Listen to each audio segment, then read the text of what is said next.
Manger le pain de vie. Jean 6, versets 1 à 13.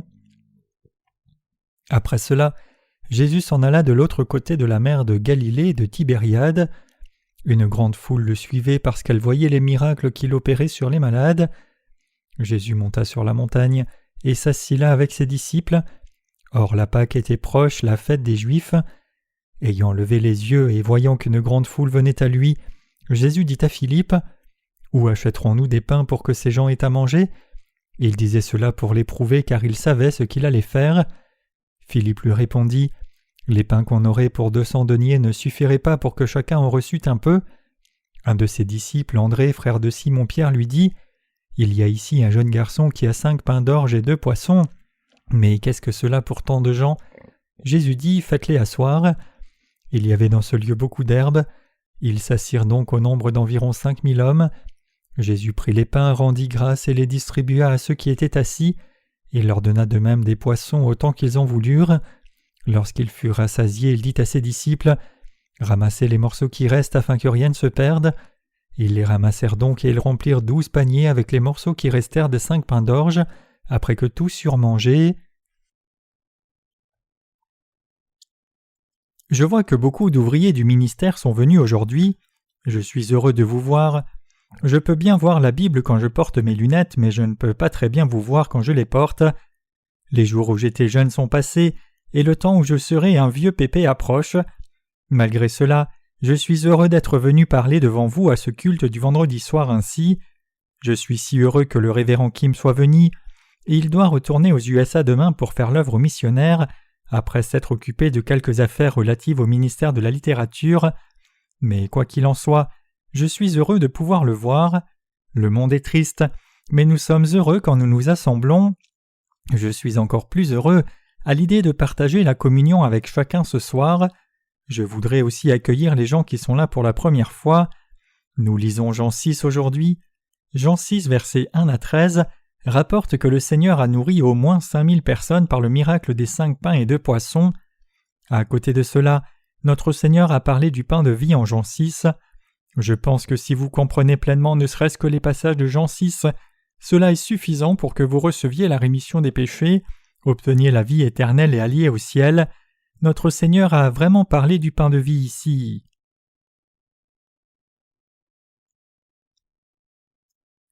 Notre Seigneur a traversé la mer de Tibériade et une grande foule l'a suivi. Partout où le Seigneur allait, une grande multitude le suivait. C'est parce qu'ils étaient témoins personnellement de Jésus guérissant les malades et faisant des miracles.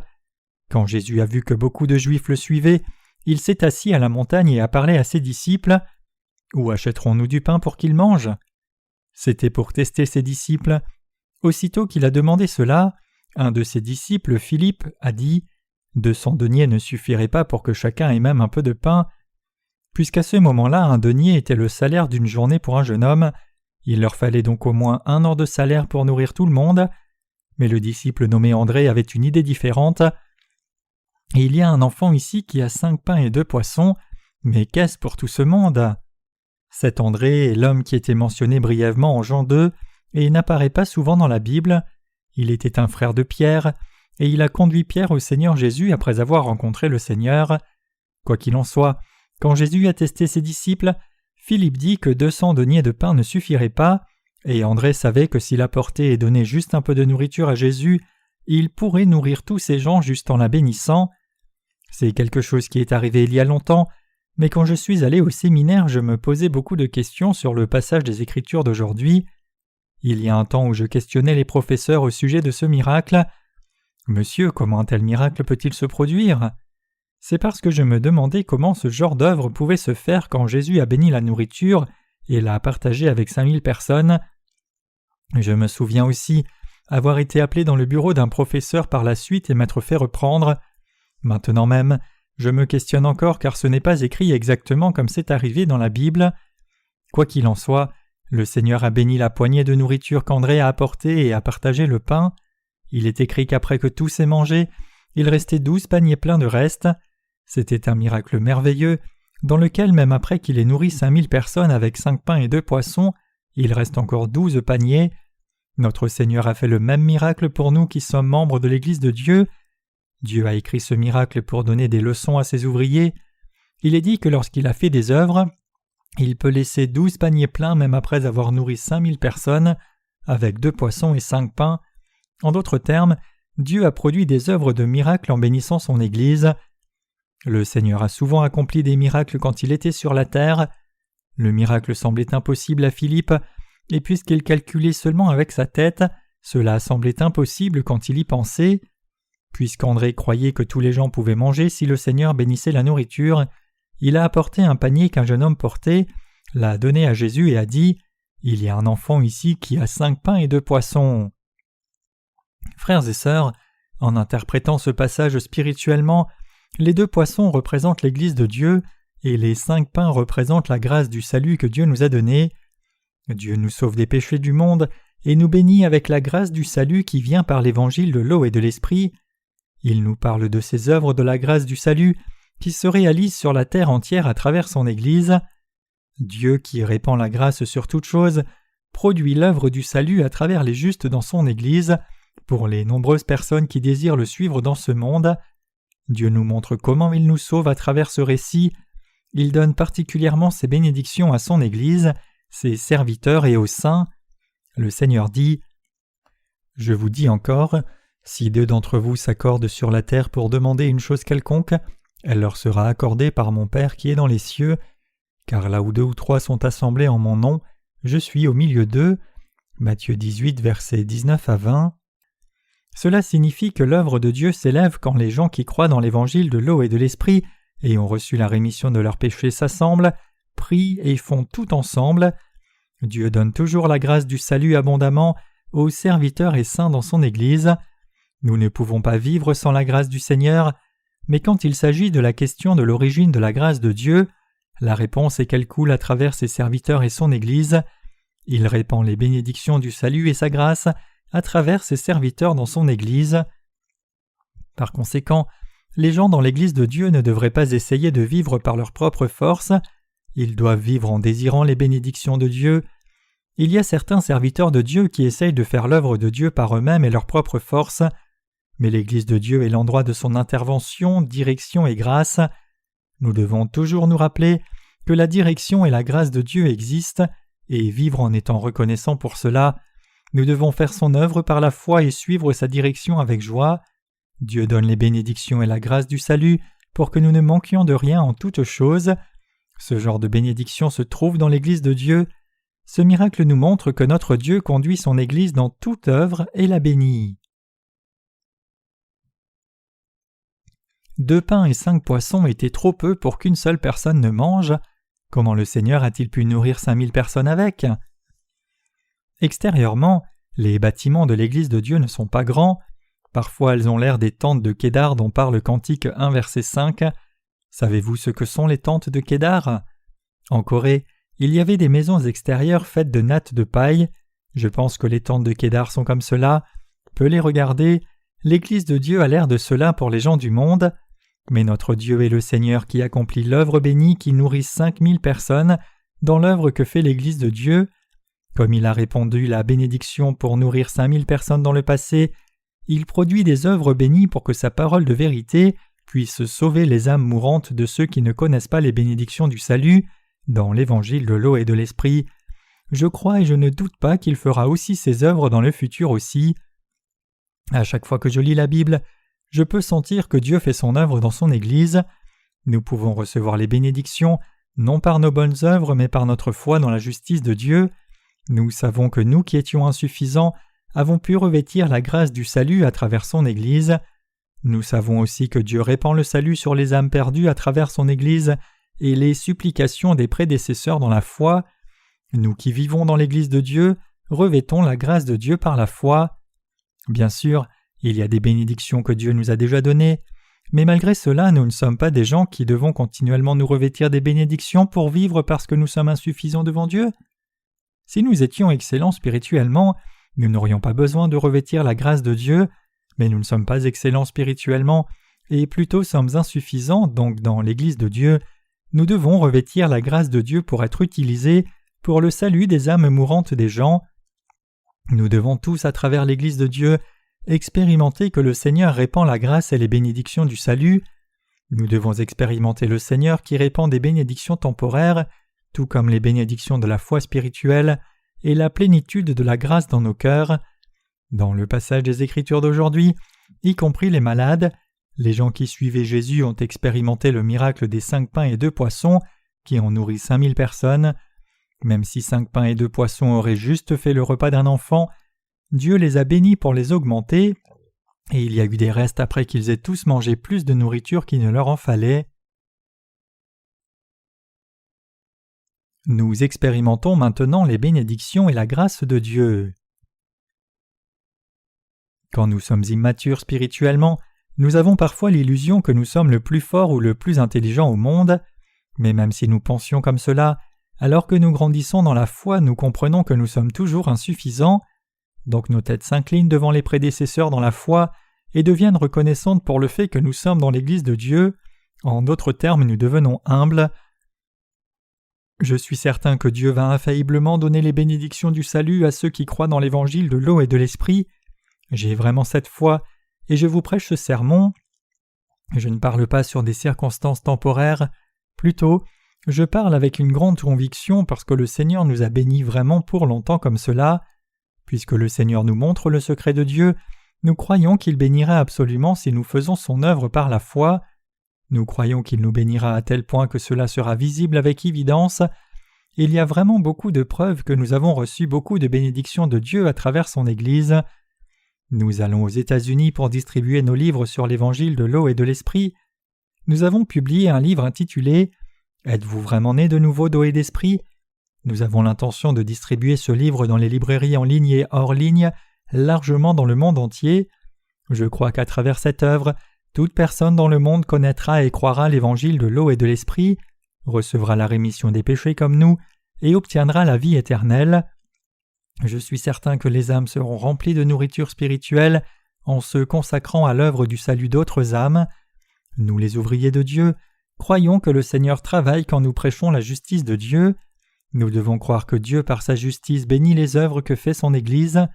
C'est très bien que Dieu agisse dans son Église à travers sa justice, mais ce que vous devez faire d'abord, c'est remplir les chaises vides à chaque fois que nous adorons, écoutons la parole et faisons grandir nos âmes par la foi.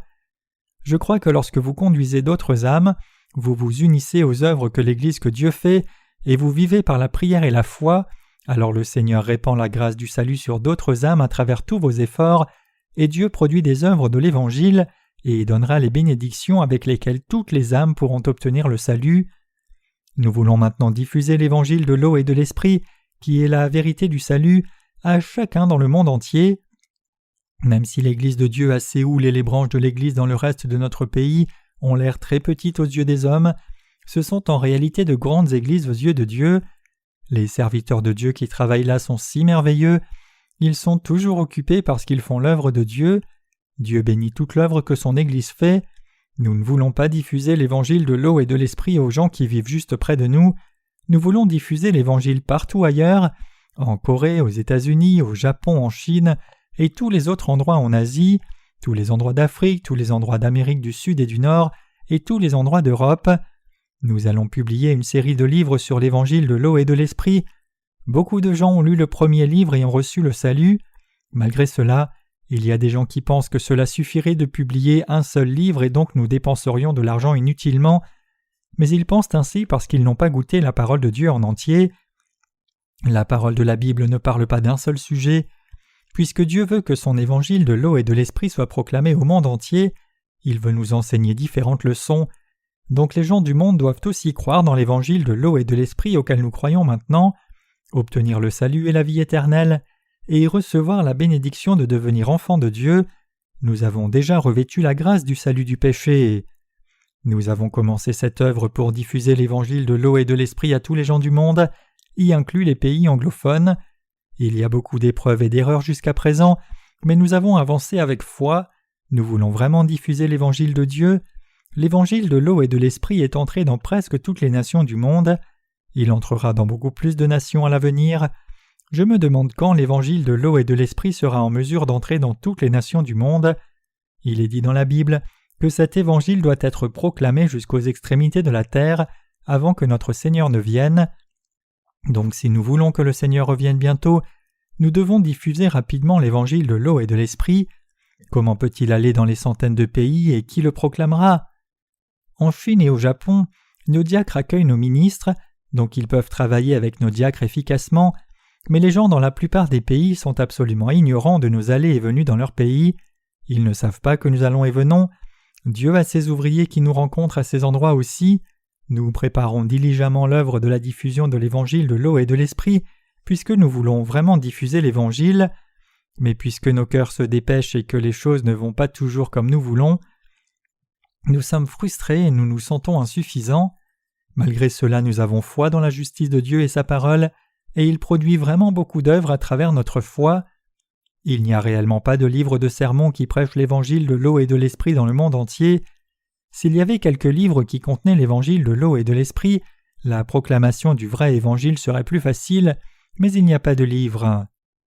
Un professeur anglais de l'université de Kangwon a nommé Hélène Dao pour relire 3 fois mon premier livre intitulé « Êtes-vous vraiment né de nouveau d'eau et d'esprit ?» et elle a dit qu'elle croyait le contenu de l'évangile de l'eau et de l'esprit après avoir fini cette tâche. Elle dit qu'elle allait à l'église régulièrement depuis longtemps, mais elle ne menait pas une vie de foi au moment où on lui a demandé de faire ce travail.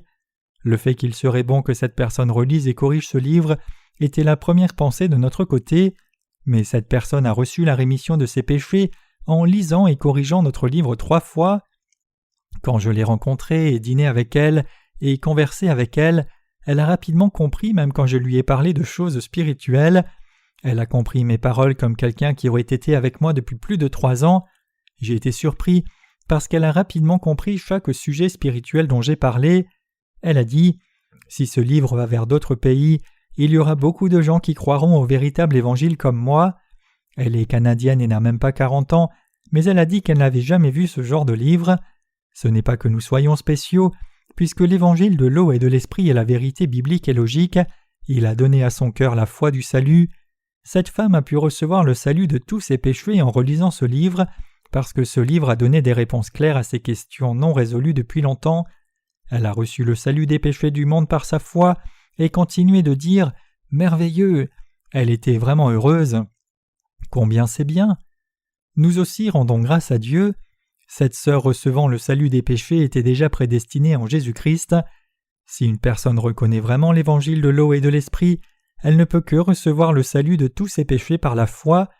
Est-il possible que vous ne croyiez pas dans cette vérité du salut correct quand je vous rencontre avec l'évangile de l'eau et de l'esprit? Même si j'étais un étranger, je recevrais le salut de mes péchés par la foi même si quelqu'un m'expliquait l'évangile de l'eau et de l'esprit une seule fois. L'évangile de l'eau et de l'esprit est biblique, logique et vrai. Il n'est pas superstitieux. Nous ne parlons pas comme le salut dont parlent les menteurs. Ils disent que l'on peut recevoir le salut si l'on paye beaucoup en dons, ou que l'on peut recevoir des bénédictions si l'on donne beaucoup de dîmes. Si quelqu'un lit ce livre, ne connaîtra-t-il pas le fait que Jésus est venu sur la terre et nous a sauvés par l'évangile de l'eau et de l'esprit? Pour éliminer tous les péchés des gens, le Seigneur est né sur cette terre, a pris tous les péchés en recevant le baptême de Jean, a payé le jugement pour tous ses péchés en étant cloué à la croix, puis est ressuscité d'entre les morts. Il a ainsi fait que nous qui croyons dans cette vérité naissions de nouveau comme de nouvelles créatures et a fait de nous les enfants de Dieu juste. Donc je crois que dans cette œuvre missionnaire, Dieu fera des œuvres, bénira et accomplira tout sans faute. Il nous fera certainement tout accomplir sans faute. Malgré cela, n'y a-t-il pas parmi nous des gens qui essaient juste de trouver une pensée humaine dans leur modèle ou leur pensée comme Philippe? Nous devons faire cette œuvre par la foi dans la justice de Dieu. Nous allons dans le monde entier parce que nous pouvons y diffuser l'évangile de l'eau et de l'esprit. Nous croyons que des œuvres de salut paraîtront au Japon de même. Et nous allons donc là-bas. Quiconque croit dans l'évangile de l'eau et de l'esprit reçoit le salut du péché sans faute. Il devient enfant de Dieu. Puisque nous avons foi dans l'évangile de l'eau et de l'esprit, nous sortons pour le prêcher. Puisque nous avons cette foi, nous faisons des livres d'évangile, prions et donnons toutes nos ressources. Ce n'est pas que nous sortions dans le monde parler aux autres gens de nous comme le font certains qui font de l'illusion. C'est la même chose quand nous allons en Europe, comme au Royaume-Uni, en France et à Rome. Quiconque connaît et croit à la justice de Dieu peut complètement recevoir la rémission de tous ses péchés et revêtir la gloire de Dieu. Il connaît que Jésus-Christ l'a sauvé en recevant le baptême de Jean-Baptiste, mourant à la croix et ressuscitant d'entre les morts. C'est vrai, je pensais que Jésus ferait cela. Je ne connaissais pas cette vérité auparavant parce que personne ne me l'avait enseignée, et j'avais du péché jusqu'à ce jour, mais mes péchés sont maintenant partis une fois pour toutes par l'évangile de l'eau et de l'esprit. Ils deviennent heureux comme cela. Jésus est-il le Fils de Dieu et le Sauveur ? Jésus et ses disciples ont laissé cet endroit et ont traversé la mer de Galilée. Cette nuit est passée et les gens ont remarqué le lendemain que Jésus était passé. Ils ont pensé qu'il était seul et ils ne l'ont pas vu. Effectivement, les gens suivaient Jésus qui avait fait le miracle des 5 pains et 2 poissons et ils voulaient faire de lui leur roi. Ils voulaient le faire roi parce qu'il les avait nourris quand il n'y avait rien à manger par une parole, que cette nourriture soit bénie. Donc Jésus est allé à une montagne et a prié, puis il est allé à la rencontre de ses disciples. À ce moment précis, les disciples de Jésus traversaient la mer sur un bateau et se sont trouvés dans une tempête et ils étaient en crise presque à l'agonie. Donc quand ils ont appelé Jésus en tremblant, Jésus a marché sur la mer et il est entré dans le bateau. Alors incroyablement la mer s'est calmée aussitôt qu'il a dit à la mer « Paix, calme-toi » Marc 4, verset 39. Qui est Jésus pour nous ? Il est notre Dieu. Il n'est pas seulement un homme comme vous, il est devenu un homme pour un court temps de 33 ans, mais il n'est pas juste un homme mais Dieu. Il est notre Créateur et notre Sauveur. Il était Dieu qui est venu sur la terre pour seulement un peu de temps dans la chair d'un homme. Dieu a protégé ses disciples. Cela aussi signifie qu'il protège son Église. Cela signifie que lorsque l'Église de Dieu vit des difficultés sur la terre, Dieu la tient fort et la garde. Le Seigneur a traversé la mer de Tibériade et il est allé à Capernaum, et les gens ont traversé la mer sur des bateaux et ont marché pour rencontrer Jésus et ses compagnons. Combien pensez-vous qu'ils devaient anticiper les choses ? Nous allons manger autant que nous pourrons de nouveau aujourd'hui. Ils étaient de bonne humeur à cause de cela et ils se sont assemblés devant Jésus après lui avoir dit « Salut Jésus, quand es-tu venu ? Cela fait plaisir de te voir. » Alors Jésus leur dit « En vérité je vous le dis, vous me cherchez non parce que vous avez vu les miracles, mais parce que vous avez mangé du pain et avez été rassasiés. Ne m'avez-vous pas suivi à cause de ce que vous avez reçu et mangé seulement, non parce que vous avez vu le miracle que j'ai fait ? » Il a probablement pensé « C'est bien de m'appeler Seigneur et de me chercher, mais votre vrai but est d'obtenir et manger de la nourriture. » Jésus voulait qu'ils sachent exactement qui il est et le suivent, donc il a continué à parler. « Ne travaillez pas pour la nourriture qui périt, mais pour la nourriture qui demeure pour la vie éternelle. » Il leur a dit de travailler pour la nourriture qui ne périt pas. Le Fils de l'homme vous donne cette nourriture, il a été scellé par Dieu le Père. Alors les gens ont demandé « Que ferons-nous afin de faire les œuvres de Dieu ?» Notre Seigneur a répondu « L'œuvre de Dieu, c'est que vous croyiez à celui qui l'a envoyé. » Jésus voulait que les gens sachent vraiment qui il était et croient en lui. Il voulait qu'ils croient qu'il est Dieu et le Rédempteur qui les a sauvés de tous les péchés par l'eau et le sang, et il voulait qu'ils croient qu'il a vraiment donné la vie éternelle et les bénédictions de la nouvelle naissance en faisant d'eux des enfants de Dieu, mais les gens de ce temps-là n'ont pas reconnu ou cru en Jésus correctement.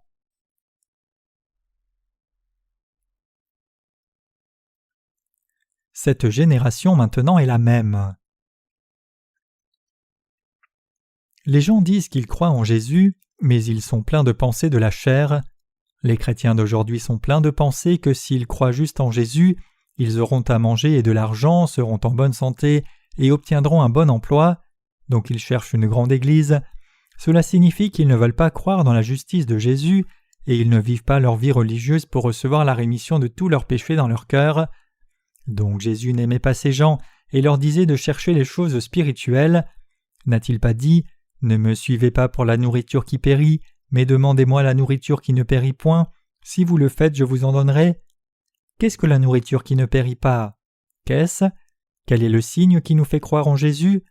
Les gens demandent « Aidez-moi à voir et croire ce que vous faites. » Qu'est-ce que Jésus est venu nous donner ? Il est venu nous donner sa propre chair et son sang.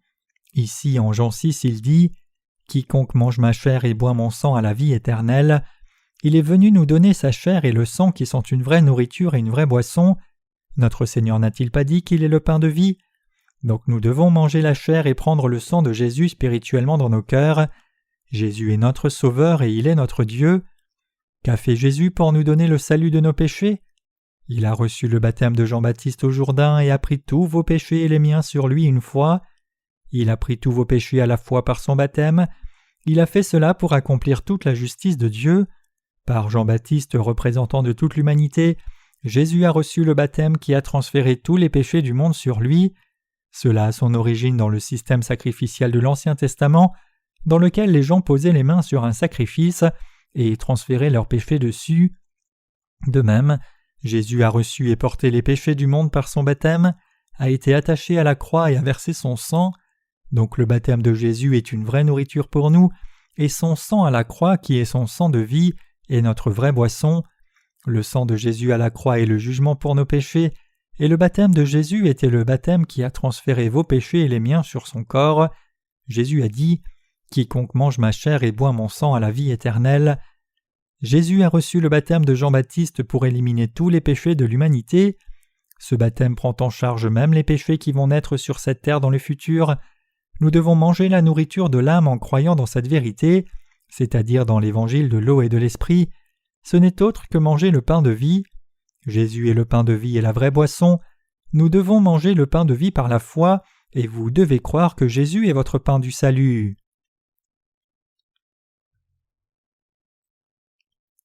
Mais la plupart des chrétiens aujourd'hui croient seulement au sang précieux de la croix comme leur salut. La plupart des chrétiens professent croire au sang de Jésus comme leur salut, mais ils ne peuvent expliquer pourquoi Jésus, qui n'avait pas de péché, a été cloué à la croix. Si vous étiez pleinement sauvés par la vérité, vous devriez professer que Jésus a reçu le baptême de Jean-Baptiste pour prendre les péchés du monde, est mort à la croix et est ressuscité pour nous sauver vous et moi par son eau et le sang. L'eau dans la Bible désigne le baptême par lequel Jésus a pris tous les péchés du monde. Cependant, Jésus a pris tous les péchés de ce monde sur son corps par le baptême qu'il a reçu de Jean. En versant son sang à la croix, il a reçu le jugement de tous les péchés et nous a sauvés vous et moi qui croyons en lui des péchés du monde. Donc Jésus est devenu le pain du salut pour vous et moi qui croyons en lui comme le Sauveur. Croire en Jésus comme le Sauveur, c'est le salut authentique obtenu par la foi dans cet évangile de l'eau et de l'esprit. Croire au baptême que Jésus a reçu et au sang de la croix comme votre salut, c'est manger la chair de Jésus et prendre le sang par la foi. En d'autres termes, c'est manger le pain de vie et prendre le sang par la foi. Notre Seigneur a dit « Je suis le pain de vie, celui qui vient à moi n'aura plus jamais faim, et celui qui croit en moi n'aura plus jamais soif. » Le nom Jésus signifie Rédempteur, le nom Jésus-Christ signifie Dieu est venu comme le roi, le souverain sacrificateur et le prophète pour nous sauver du péché. Nous devons connaître cette signification de Jésus-Christ. Puisque Dieu est venu sur la terre dans la chair d'un homme, a reçu le baptême de Jean-Baptiste et a versé son sang pour mourir afin de nous sauver du péché, il a pris noblement la charge du devoir de souverain sacrificateur céleste. Donc pour nous qui croyons en lui, le Seigneur est le roi, le souverain sacrificateur, et le prophète qui nous enseigne l'évangile de l'eau et de l'esprit. Donc pour devenir le pain de vie pour vous et moi, le Seigneur, en recevant le baptême de Jean-Baptiste, a pris tous vos péchés et les miens, tout comme les péchés de tous les enfants qui naîtront dans le futur, une fois pour toutes. Jésus a enlevé les péchés du monde par son baptême, y inclut les péchés de tous les gens qui vont naître jusqu'à la fin de ce monde, et bien sûr les péchés des gens qui sont morts depuis longtemps. Jésus a enlevé les péchés du monde sur son propre corps, donc les gens qui croient dans l'évangile de l'eau et de l'esprit n'ont jamais soif. Nous manquons dans beaucoup d'aspects physiquement, donc nous commettons toujours des péchés. Alors que devons-nous croire pour obtenir le salut des péchés? Est-il suffisant de demander à la croix sur laquelle Jésus était attaché « Seigneur, veuille pardonner mes péchés » Non, cela ne fonctionne pas. Nous devons connaître et croire la vérité. Nous sommes insuffisants, mais notre Seigneur a reçu le baptême donné par Jean-Baptiste et a enlevé tous les péchés du monde. Nous devons nous rappeler ce fait, donc nous n'aurons jamais soif pour l'éternité si nous croyons en Jésus qui est venu par l'évangile de l'eau et de l'esprit. Mes chers croyants, Jésus est venu pour éliminer tous les péchés une fois pour toutes. Il nous a sauvés une fois pour toutes de tous nos péchés par l'évangile de l'eau et de l'esprit, nous a donné la vie éternelle et nous a rendus justes et enfants de Dieu. Il n'y a pas d'autre nom sous le ciel par lequel le salut puisse s'obtenir. Il n'y a pas d'autre nom que le nom de Jésus donné aux hommes, par lequel on puisse être sauvé.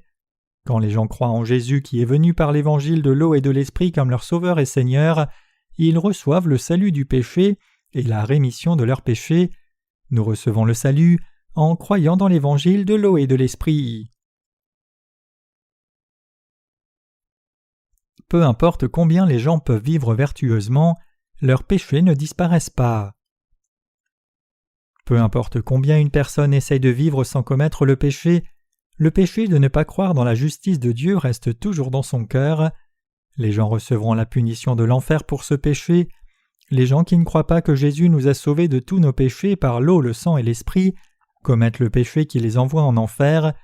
Donc Dieu savait que les pécheurs iraient en enfer s'ils restaient comme cela, et il est ainsi venu par l'évangile de l'eau et de l'esprit. Il a reçu le baptême de Jean, est mort à la croix, ressuscité des morts, et il nous a sauvés, nous qui croyons en lui. Les gens demandent « Que devons-nous faire pour faire les œuvres de Dieu ?» Nous devons maintenant répondre par la foi. En d'autres termes, nous devons connaître et croire Jésus comme le Sauveur qui est venu par l'évangile de l'eau et de l'esprit. Croire dans la justice de Dieu, c'est faire l'œuvre de Dieu. En conséquence, vous devez savoir que peu importe combien vous donnez à votre Église en mettant votre nom sur l'enveloppe des offrandes et faites des centaines de chèques, cela ne signifie pas que vous faites l'œuvre de Dieu. Faire cela rend votre pasteur heureux, mais Jésus ne sera pas heureux que vous fassiez cela. Ne travaillez pas pour la nourriture qui périt, travaillez pour celle qui ne périt pas. Croyez en moi. Je suis Dieu qui vous ai sauvé de tous vos péchés par l'évangile de l'eau et de l'esprit. Ne suis-je pas venu sur la terre ? N'ai-je pas reçu le baptême ? Ne suis-je pas mort à la croix et ressuscité pour pouvoir vous sauver du péché ? Notre Seigneur qui dit cela est une personne qui n'en a rien à faire de votre don qui est fait pour votre salut. Le salut du péché n'est pas quelque chose qui peut être obtenu par les propres actes méritoires de quelqu'un. Nous pouvons seulement arriver à la justice de Dieu en croyant dans la justice de Dieu dans nos cœurs et devenir juste par la foi. Une personne arrive au salut en croyant dans la justice de Dieu et en confessant cette foi de sa bouche en disant « Seigneur, je crois vraiment dans l'évangile de l'eau et de l'esprit », alors pour la première fois, cette foi devient ferme dans son cœur comme le ciment devient ferme. C'est ainsi que l'on reçoit le salut des péchés. Donc quand nous croyons en Jésus comme le Sauveur, nous devons croire que la chair de Jésus, c'est-à-dire le baptême qu'il a reçu, désigne sa prise de tous les péchés du monde. Nous devons boire le sang de la croix par la foi. Je ne vous dis pas que vous devez réellement rompre et manger la chair de Jésus. Je suggère que nous mangeons la justice de Dieu par la foi. Cette foi signifie que nous devons croire que Jésus a enlevé tous nos péchés en venant sur la terre et en recevant le baptême, et qu'il a été cloué à la croix à notre place, est mort pour effacer tous vos péchés et les miens, et a reçu le jugement pour tous ses péchés. Croire ainsi, c'est croire dans la justice de Dieu dans son cœur. L'on obtient le salut de tous les péchés en croyant dans la justice de Dieu dans son cœur. Une personne obtient la vie éternelle et devient enfant de Dieu en croyant dans la justice de Dieu dans son cœur. Toutes les bénédictions célestes s'obtiennent par la foi dans la vérité. Telle est la foi appelée justification par la foi. Par la foi dans son cœur, une personne obtient le salut de Dieu, devient juste, obtient la vie éternelle, devient son enfant et obtient les bénédictions célestes. Regardons Jean 6, versets 52 à 59.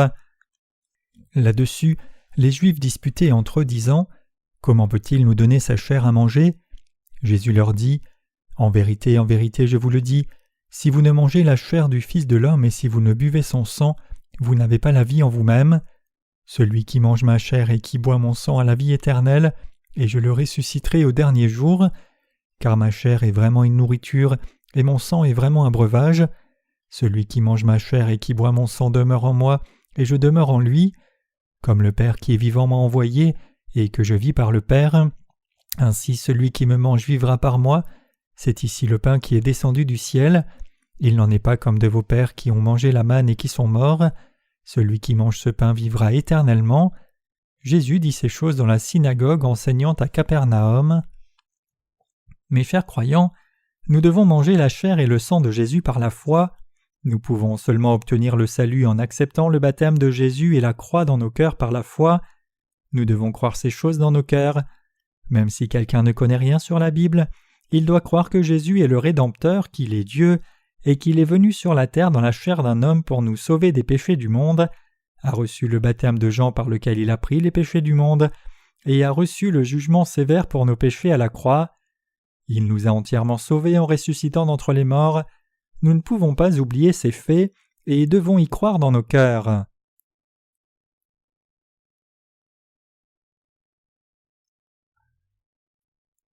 Regardons 1 Pierre 3, verset 21, qui dit ce qu'est le baptême de Jésus reçu de Jean-Baptiste. Il est dit « Cette eau était une figure du baptême, qui n'est pas la purification des souillures du corps, mais l'engagement d'une bonne conscience envers Dieu, et qui maintenant vous sauve vous aussi par la résurrection de Jésus-Christ. » 1 Pierre 3, verset 21. Il est écrit ici « Cette eau était une figure du baptême ». Nous devons manger la chair de Jésus et boire son sang en croyant dans la justice de Dieu. Je vous ai dit cela continuellement.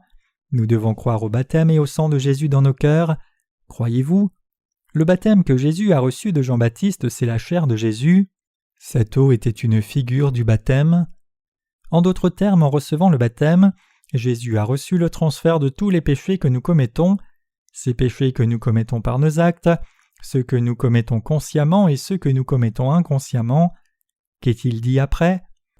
Cette eau était une figure du baptême, et qui maintenant vous sauve. Il est dit le baptême. Jésus qui est venu sur cette terre a reçu les transferts des péchés de l'humanité une fois pour toutes par le baptême qu'il a reçu de Jean-Baptiste. Donc le corps de Jésus ne pouvait qu'être cloué à la croix, et il nous a sauvés, vous et moi, de tout péché par cette méthode. La chair de Jésus devient le pain de vie pour nous, donc c'est l'antitype qui maintenant nous sauve. C'est le baptême de Jésus. Que se passe-t-il quand nous pensons au baptême de Jésus? Nous savons que le baptême de Jésus a pris en charge tous nos péchés et les a effacés, donc c'est effectivement la nourriture pour nos âmes. Le Seigneur a pris et effacé tous les péchés que nous commettons en vivant dans ce monde. Il a purifié tous les péchés de nos âmes. Puisque le baptême que notre Seigneur a reçu de Jean-Baptiste a enlevé tous nos péchés de la façon la plus appropriée et correcte, c'est le pain de vie pour nous. Si nous croyons au baptême que Jésus a reçu, nous pouvons manger le pain de vie. Donc si nous diffusons le baptême de Jésus et le sang de la croix, nous ne pouvons qu'être comblés. Seigneur, nous sommes insuffisants, mais Jésus a enlevé nos péchés malgré cela, n'est-ce pas? Nous commettons beaucoup de péchés et souffrons de ces péchés en vivant dans ce monde. Quand nous sommes dans la douleur à cause de nos péchés, la parole de vérité au sujet du salut vient à nous. Cette eau était une figure du baptême qui maintenant vous sauve. 1 Pierre 3, verset 21. Laisse faire maintenant car il convient que nous accomplissions ainsi toute justice. Matthieu 3, verset 15. Voici l'agneau de Dieu qui ôte le péché du monde. Jean 1, verset 29. Dans Jean 19, verset 30, il a dit « Tout est accompli ». Or, là où il y a pardon des péchés, il n'y a plus d'offrande pour le péché. Hébreux 10, verset 18.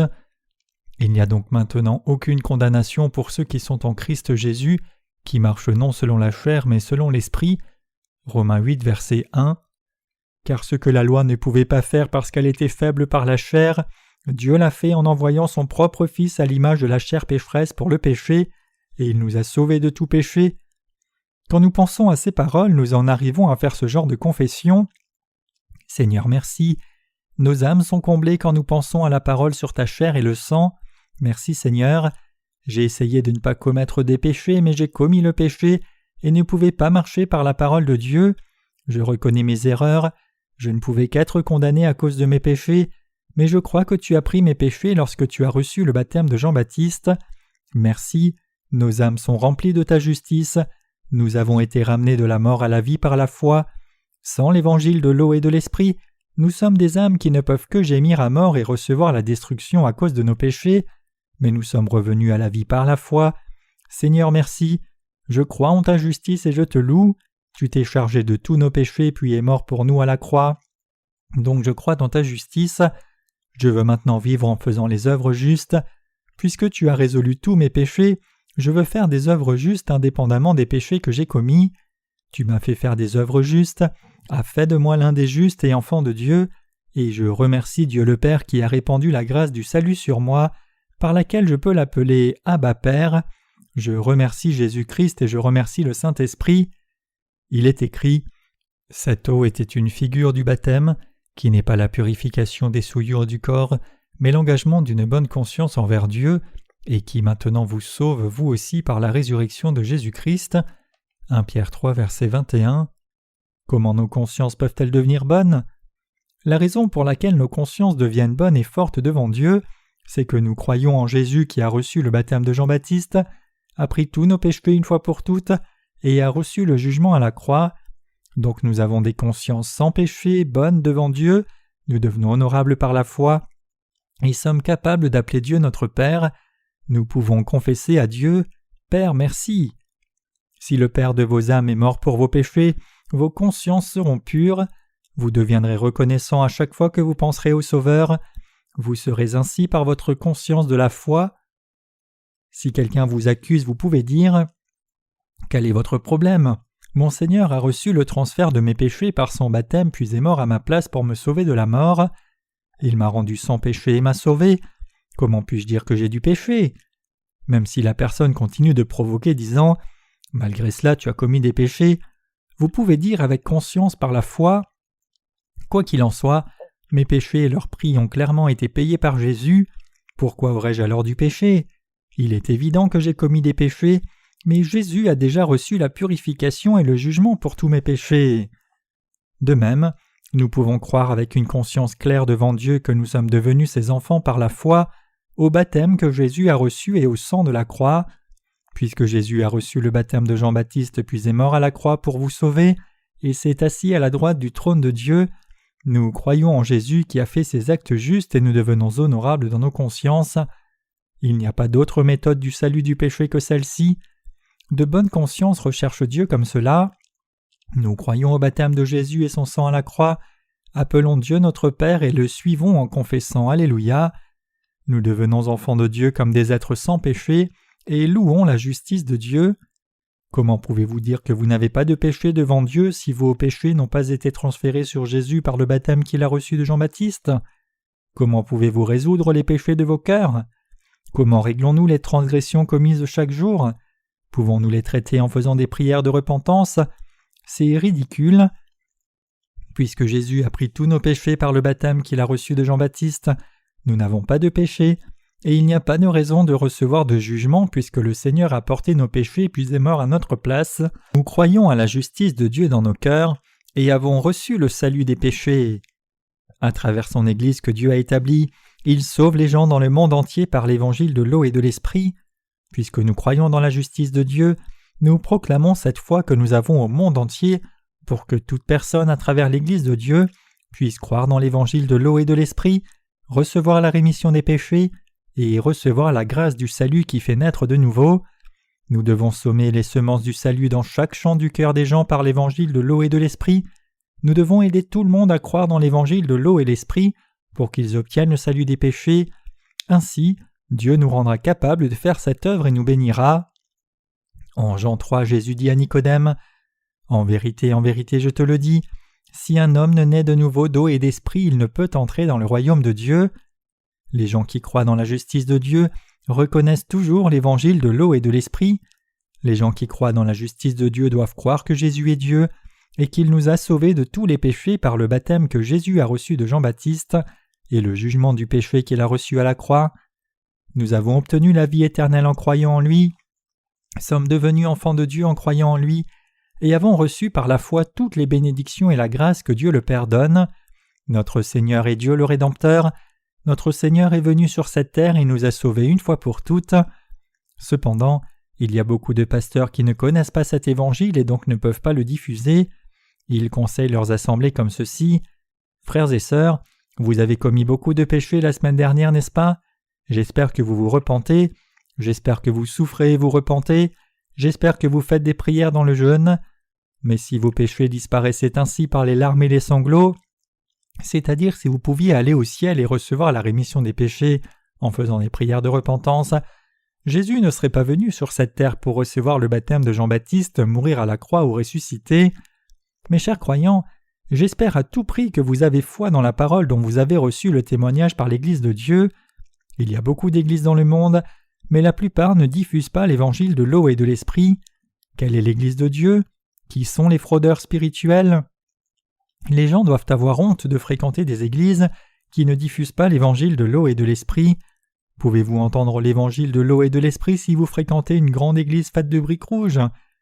Vous devez considérer comme de l'exploitation spirituelle cela. Vos péchés ont-ils vraiment disparu en donnant votre argent à ce genre d'église? Nous devons savoir que c'est vraiment honteux.